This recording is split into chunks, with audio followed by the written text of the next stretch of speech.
नमस्कार, अविरत राजे बिरादार या यूट्यूब चॅनलमध्ये आपल्या सगळ्यांचे स्वागत आहे। मी सौ गायत्री अमल बिरादार। नुकतंच बातमी आलेली आहे की गुजरात या ठिकाणी अहमदाबाद येथे एक विमान कोसळलेले आहे। त्याच्यामध्ये मोठ्या प्रमाणावरती प्रवासी होते। जखमी प्रवाशांना तुरंत हॉस्पिटलमध्ये हलवण्यात येत आहे। जीव वाचवण्याचा प्रयत्न केला जात आहे। भीषण आगसुद्धा लागलेली आहे त्या ठिकाणी आणि परिसरामध्ये भीतीचं वातावरण निर्माण झालेले आहे। आता हे सगळं एकंदरीत पाहिलं तर अतिशय ह्या दुर्दैवी घटना का घडत आहेत। अगदी एक घटना जात नाही की दुसरी घटना समोर येते, ती जात नाही की तिसरी डोळ्यासमोर येते। हे का आहे? रेल्वे अपघात, विमान अपघात, कुठे बोगदे कोसळणे, कुठे एखाद्या गार्डनची भिंत कोसळणे, तिथे महिलांचा किंवा त्या ठिकाणच्या लोकांचा मृत्यू होणे आणि सगळीकडे हे जीवितहानी होत आहे। आर्थिक हानी तर होतच आहे, पण सगळीकडे जीवितहानी होत आहे। हे मोठ्या प्रमाणावरती का वाढलेले आहे एवढं आणि एवढ्या दुर्दैवी घटना का घडत आहेत? तर पूर्वज ज्या मार्गाने सांगायचे, आपल्याला जे मार्ग सांगितले होते त्या मार्गाने आपण जाणं केव्हा टाळलं आहे। आपण पूर्वजांच्या मार्गाने, पूर्वजांच्या पावलावर पाऊल ठेवून जातच नाही आहे।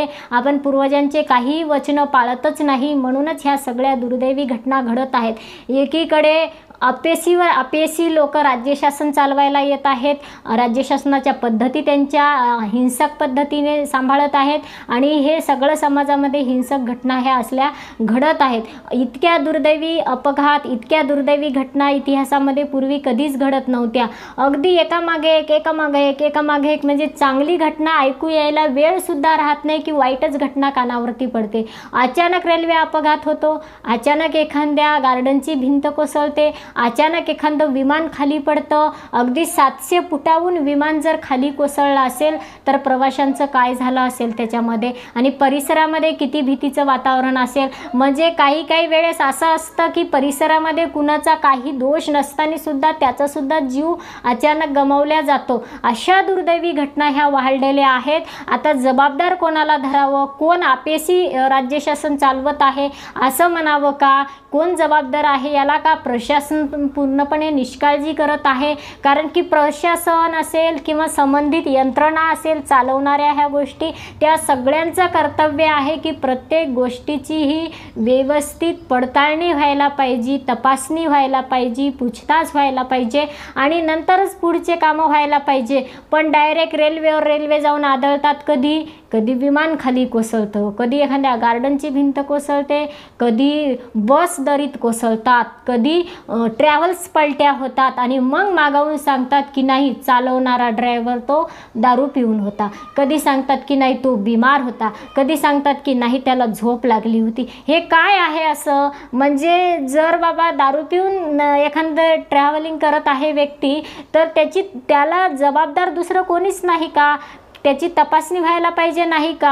अगदी जीव मुठीत असतो प्रवाशांचा आणि एक प्रवासी प्रवास करत नसतो, 200 300 लोक प्रवासामध्ये असतात। आपण सगळ्यांचे प्रवासाचे पैसे घेतो आणि त्यांचा जीव वाचवण्याची जबाबदारी आपण घेऊ शकत नाही, कारण आपण बेजबाबदार लोकांना त्या ठिकाणी चालवायला देतो किंवा एखाद्या वेळेस मशीनमध्ये बिघाड असतो, एखाद्या वेळेस बसचे डायरेक्ट चलताना टायर फुटतात आणि मागवून म्हणतात की नाही टायर खराबच होता पण आजच्या दिवस जाऊ द्या म्हणलं बस। म्हणजे जाऊ द्या म्हणजे काय? त्याच्यात जीव आहेत, माणसं आहेत बसलेले, त्याच्यात दगडं नाहीत टाकले, दगडांना काही होणार नाही बस पलटी झाली तर। माणसं आहेत, लेकरं बाळं अनाथ होतात, त्यांचे चिमुकल्यांना जीव गमवावा लागतो, कुणाच्या आईवडिलांना जीव गमवावा लागतो, कुणाच्या लेकराबाळांना जीव गमवावा लागतो, याचं काहीच वाटत नाही आणि नंतर म्हणता आम्ही त्या बाबतीत प्रवाशांची आणि त्याच्या नातेवाईकांची माफी मागतो। नंतर म्हणतात आम्ही त्याच्या नातेवाईकांना 5 लाखाची मदत देतो, जाहीर करतो, देतो नाही जाहीर करतो,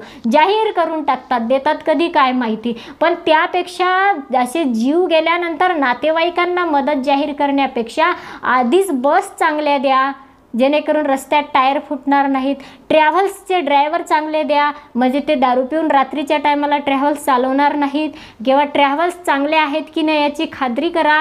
खाजगी यंत्रणांकडे सुद्धा तुमचे अधिकारी पाठवा, कारण माणसांची जबाबदारी आहे ती। सगळीकडे व्यवस्था यंत्रणा पाठवा तुमची। विमानामध्ये काही बिघाड आहे का जाण्याआधीच ते, म्हणजे सरकारला काम करायचं काय असतं? ह्या कामासाठीच सरकार असते। सरकार म्हणजे राहुल गांधी असा, नरेंद्र मोदी तसा म्हणण्यासाठी सरकार नसतंय. सरकार म्हणजे काय असतंय की इकडे इतक्या बस चालल्या, ती यंत्रणा तुमच्याकडे आहे ना ठिकठिकाणी, काही स्वतः थोडंच पाहायचं आहे. मागाहून माफी मागायची प्रवाशांची, नातेवाईकांना मदत द्यायची, ह्या गोष्टी काही कामाच्या नाहीत. नातेवाईकांना तुमची 50 लाखाची सुद्धा मदत नको असते, त्यांना त्यांचं गणगोतच पाहिजे असतं, पण ते तुमच्याच्याने देणं होत नाही म्हणून तुम्ही मदत जाहीर करता. 5 लाख तर तुमच्या खिशातून केव्हा पडतात तेही कळत नाही तुम्हाला. तुम्हाला 5 लाख देणं म्हणजे काय लई मोठी गोष्ट आहे का? 5 लाख देऊ शकता, पण हे 5 लाख देण्यापेक्षा बसेस, ट्रॅव्हल्स, रेल्वे, विमान ह्या गोष्टींच्या दुर्घटना होणार नाहीत याची खबरदारी घ्या आणि जबाबदारी पण स्वीकारा की आम्ही अशा दुर्दैवी घटना पुन्हा होऊ देणार नाही. आता बसेसचं उदाहरण घ्या बरं, हे विमानाचं झालं, खूप श्रीमंताचं उदाहरण झालं ते. आता त्याच्यामध्ये तर त्या गुजरातच्या माजी मुख्यमंत्रीसुद्धा प्रवास करत होत्या म्हणून सांगण्यात आलेलं आहे. आणि असे विमानं कोसळतात, VIP माणसं प्रवास करतानाचे विमानं जर कोसळत असतील, एखाद्या वेळेस असू शकते दुर्घटना, पण प्रत्येकच वेळेस अशा बस तर रोज एखाद्या बसचे टायर फूट, एखादी दरीत कोसळ, अशा रोज दुर्घटना होत आहेत. बसेसच्या सर्वेक्षण केलं तर 99% बस ह्या निकामी असणाऱ्या प्रवासासाठी दिल्या जात आहे.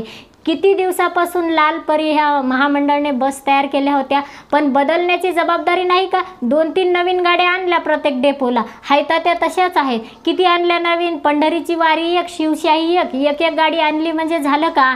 5 बोटातून 1 बोट दुरुस्त असलं म्हणजे झालं का? बाकीचे सगळे जर निकामीच असतील तर एका बोटाने काय काम करायचं? म्हणजे एवढ्या मोठ्या शेकडो गाडी डेपोला आहेत, पण त्या सगळ्याच्या सगळ्या निकामी असणाऱ्या तुम्ही प्रवासासाठी देता. कर्मचाऱ्यांना काही म्हणता येत नाही, दिली गाडी न्याच आणि आणाच, रस्त्यात बंद पडली तर ते बिचारे कर्मचारी तिथेच रात्र काढतात रस्त्यावरती. दुसऱ्या दिवशी जेव्हा त्यांना दुरुस्तीसाठी लोक येतील तेव्हा ते घेऊन येतात गाडी रिकामी, पुन्हा वापस डेपोत आणून एकदाची ठेवतात, टेकवतात, पुन्हा त्यांना तशीच गाडी देऊन पुन्हा मारा येरझरा. म्हणजे हे काय आहे? आपली जबाबदारी आहे काहीतरी. आपण प्रवासी म्हणजे जीव नेतो त्याच्यात, जिवंत, कुणाचे आईवडील, कुणाचे लेकरं बाळं, कुणाचे मातापिता आपण त्याच्यामध्ये नेतो, कुणाचे भाऊ बहिणी नेतो त्या गाडीत, ते सुखरूप आणण्याची जबाबदारी सुद्धा आपली असते.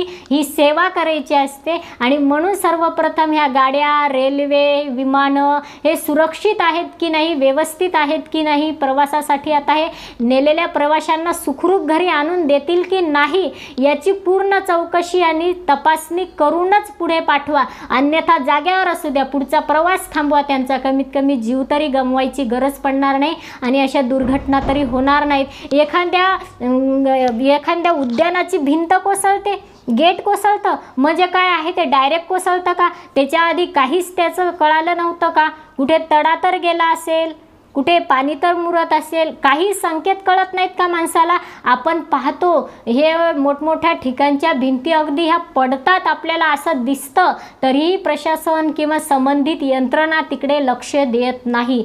कधी कधी पूल कोसळतो अगदी अक्षरशः नदीत, म्हणजे कोसळत येतो एकीकडचा कठडा, तो भाग पुलाचा, आणि त्याच्यावरून गाड्या जाऊ दिल्या जातात. महाडसारखी घटना घडली होती तेव्हा त्याच्यावरून गाड्या जाऊ दिल्या जातात. ती बस अक्षरशः त्या नदीत कोसळून बस सहित प्रवासी, ड्रायव्हर, कंडक्टर वाहून जातात, तरीही काहीही घेणं देणं नसतं. मग म्हणतात की नाही, तो पूल निजामकालीन होता आणि निजामांनी बांधला होता, त्याच्यानंतर आपण पुन्हा बांधलाच नाही म्हणून ती दुर्घटना झाली. बांधला नाही म्हणजे तुमची काहीच जबाबदारी नव्हती का? बांधकाम विभाग असेल, कोणता विभाग असेल, एवढे विभाग नुसते निर्माणच केलेत का? तिथे जायचं नाही. सांगितलं होतं बऱ्याच जणांनी, आमचे तज्ज्ञ गेले होते, पूल कोसळत होता, पण म्हणलं सगळा कोसळू द्यावा नंतर बांधवा. म्हणजे असल्या लोकांच्या पाया पडलं पाहिजे बुटासहित आणि ते बूट काढून पुन्हा हाणलं पाहिजे. म्हणजे तिथं काहीच जबाबदारी नाही. पूल कोसळत होता माहीत आहे आणि तरी तुम्ही तो पूल चालू ठेवता, तुम्ही बंद करून टाकत नाही, तो रस्ताच बंद करून टाका ना, म्हणजे दुर्घटना तर होणार नाहीत कमीत कमी. नका जाऊ देऊ त्या ठिकाणाहून गाड्या. अनेक वेळा बसेस वाहन चाललेल्या आहेत नदीतून आणि तरी तुम्ही मोडक्या तोडक्या पुलावरून तिथं चालू ठेवता ती वाहतूक, म्हणजे काही कमाल आहे. आणि मग काय नाही, मग कर्मचाऱ्यांच्या नातेवाईकांना आम्ही 50 लाख देऊ, झालं जाहीर करू, म्हणजे झालं, त्यांचं पोट भरलं का? त्या लेकराबाळांना त्यांचे आईवडील मिळाले का? तसं पैसे दिल्यामुळे त्या लेकराबाळांना पैशाची काही गरज नसते. नसते, त्यांचे आईवडील त्यांना जगवण्यासाठी समर्थ असतात. फक्त तुम्ही दुर्घटना घडू देऊ नका, आपेस्तोंडी तोंडानं सरकार चालवू नका, जरा तर यशस्वी तोंड घेऊन सरकार चालवा आणि आपली यंत्रणा कामाला लावा. नुसती खुर्चीवर मुरदाडासारखी बसून नका ठेवू. एवढ्याल्या दुर्घटना घडायल्यात, ते लोक सांगायल्यात बापा याच्यामध्ये पूर्ण प्रशासनाचा दोष आहे, रेल्वे अपघात झाला, लोक बोंबलत आहेत,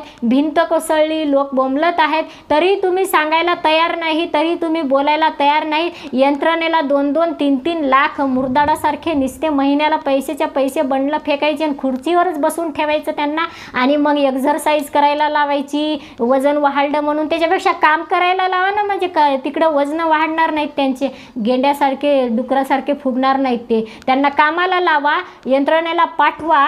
बसेस किती बिघडलेले आहेत, रेल्वेचे काय प्रॉब्लेम आहेत, काय काय समस्या आहेत, विमानाच्या काय काय समस्या आहेत, ह्या समस्या सोडवायला सांगा त्या यंत्रणेला. पण मुरदाडासारखं खुर्चीवर डांबून महिन्याला पैसे फेकतात आणि डुकरासारखे नुसते वाढून जाग्यावरच बसायलेत.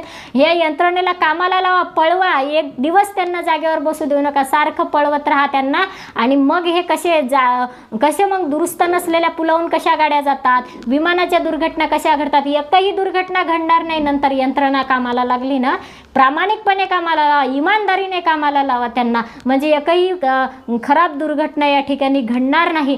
चांगल्या पद्धतीने प्रवास करू शकतील प्रवासी आणि सुखरूप घरी येतील. मुठीत जीव धरत आहेत अगदी प्रवासी. एकदा प्रवासात माणूस निघाला की घरी येण्याची त्याची काही म्हणजे शक्यताच नसते. मुठीत जीव, मुठीत म्हणजे मुठीत आला तर आला, नशीब त्याचं. म्हणजे आपण व्यवस्थाच अशी करून टाकलेली आहे की काहीच माणसाचा जीव वापस येण्याचं काहीच खरं राहिलेलं नाही. आणि म्हणून ह्या दुर्घटना होऊ नयेत वारंवार, अशी जबाबदारी शासनाने, सरकारने घ्यावी आणि आपल्या प्रशासनाला तसं कामाला लावावं. जय हिंद.